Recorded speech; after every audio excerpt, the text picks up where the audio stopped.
Labour have ground the economy to a halt. What were they saying just a few months ago? Free gear care, we're going to smash the gangs. Angela Rayner, Liz Truss has crashed the economy and we're going to build 1.5 million homes. Rachel Reeves, thank you for calling Halifax. Press 1 for lies, 2 for damned lies and 3 for Labour. Oops, I thought I had deleted that bit. Yes, we're going to grow the economy. Here we are just 5 months later, and the majority of recruitment agencies are reporting that employment opportunities fell through the floor immediately after the budget. We may not officially be in a recession, but the figures suggest that the economy is grinding to a halt. The British economy has demonstrated complete stagnation in the third quarter of 2024, with official estimates revising growth figures downwards to zero, placing the nation at risk of entering a recession. In addition to this, we have had to endure the misuse of our judicial system to silence anyone who protests against the organised destruction of our way of life. Our elderly have been treated with utter contempt by the very people who made so much political capital about the possibility of cutting the winter fuel allowance by the last government, with Free Gear Care having told yet another sad story with his fake sympathetic voice about the 4,000 people who would die if it were cut, only for them to make it their very first policy. In the meantime, we have Ed Miliband out with his ukulele justifying why they will need to spend billions on this British energy pipe dream that will never happen. But along the way, it will take billions from ordinary people and kick it upstairs to his friends, all in the name of net zero. While we're on the topic of net zero, we've all heard it a million times. You don't know what you are talking about. You need to look at the scientific data. Really? What is the reality about this scientific data? Whilst we all support any measures to protect our planet, we need to hear all sides of the argument.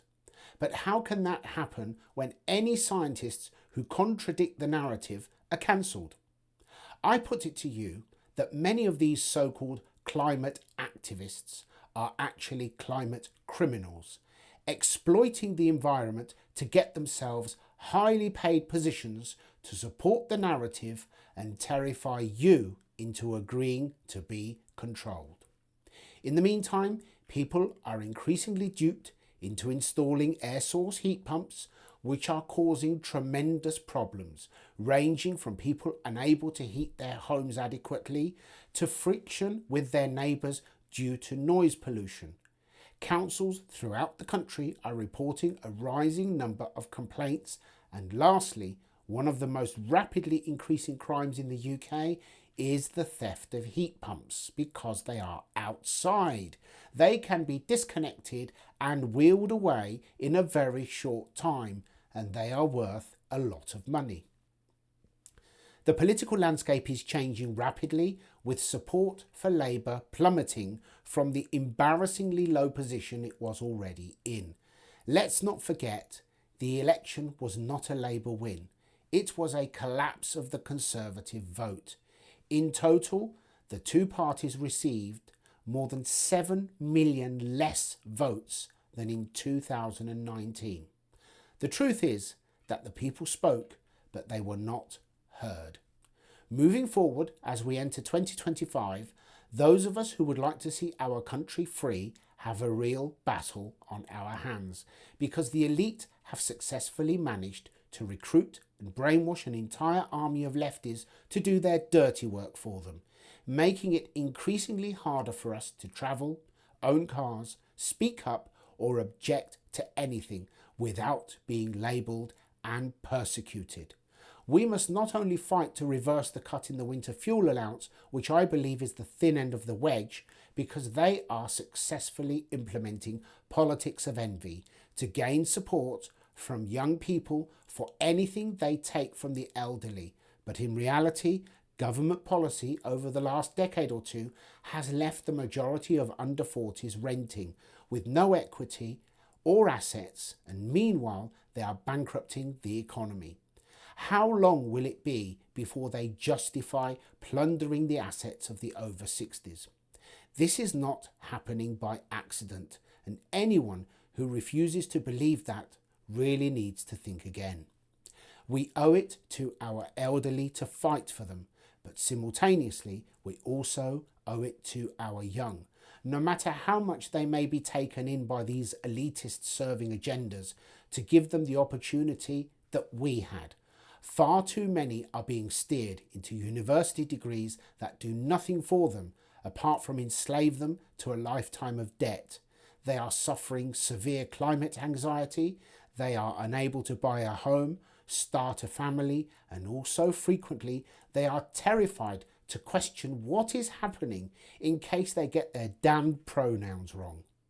I have no clue where the political landscape will lead to in 2025, but one thing I do know is that speaking up is becoming increasingly precarious. This I can confirm from personal experience. And if that means that I am unable to stand and fight in an official position, then so be it. I'm not prepared to go along with the narrative to earn a place in the House of Criminals. I refuse to stop addressing the issues that concerned the ignored, the silenced, and the increasingly angry 80%. On that note, I would urge you to hold on to the following. The relevant words for 2025 must be hope, determination, courage, and unity. With our collective resolve and refusal to bow down, we can change everything. Merry Christmas and a Happy New Year.